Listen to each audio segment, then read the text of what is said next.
we want to know what exactly brought you. Okay? And they'll go on and tell you, you know, things that could be scary at times. Welcome to Allison's. Today we'll be talking about domestic violence, an issue that affects each and every one of us either directly or indirectly. I'm sure we all know one or two people who has gone through this. Bimbo, Aisha, what is domestic violence? For me, domestic violence is not only about the physical abuse. There's also the emotional side of it. There's a psychological side of it. And you know, for us women, we're very sensitive, especially at certain points in our lives. Domestic violence is any form of abuse that happens in a home, in a domestic setting.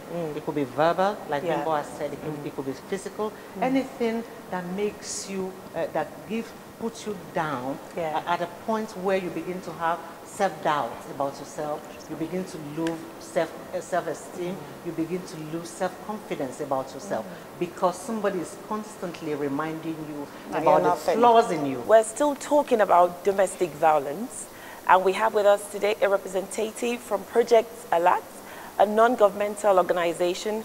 Please welcome Kate Ibiansi.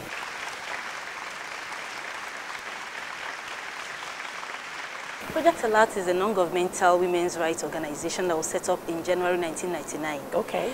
And the vision was to educate society on the various forms of violence against women that exist and to also render practical support services to these female victims of abuse. Okay. What kind of awareness and how is it easy to actually locate you people? Because a lot of these people who go through this might not even know where to go for help. Exactly. Is there a helpline? You know? Yes, we have a helpline. You do? We have a shelter. A helpline? Yes. Good.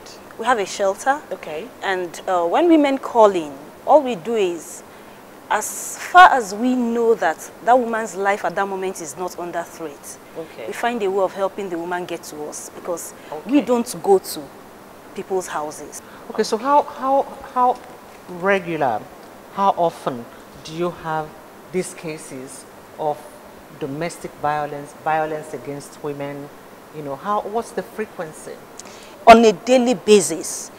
I can't remember any day I have been at work that somebody does not walk in with a complaint. Wow. And what happens at the end of the day? Do these women leave that abusive environment and start a different life? For some, they do. For others, they will give you several reasons why they don't want to leave. What we have come to find out over time is a lot of women want to leave.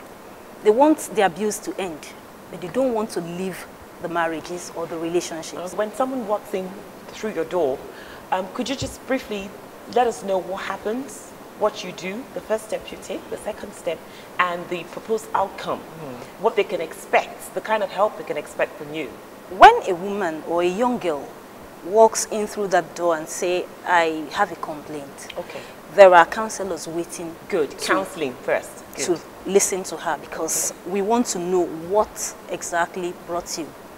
Okay? And they'll go on and tell you, you know, things that could be scary at times, but we try as much as possible to help them understand that they are not alone, and there are people here, at least, who are willing to listen to you and walk through with you all the way.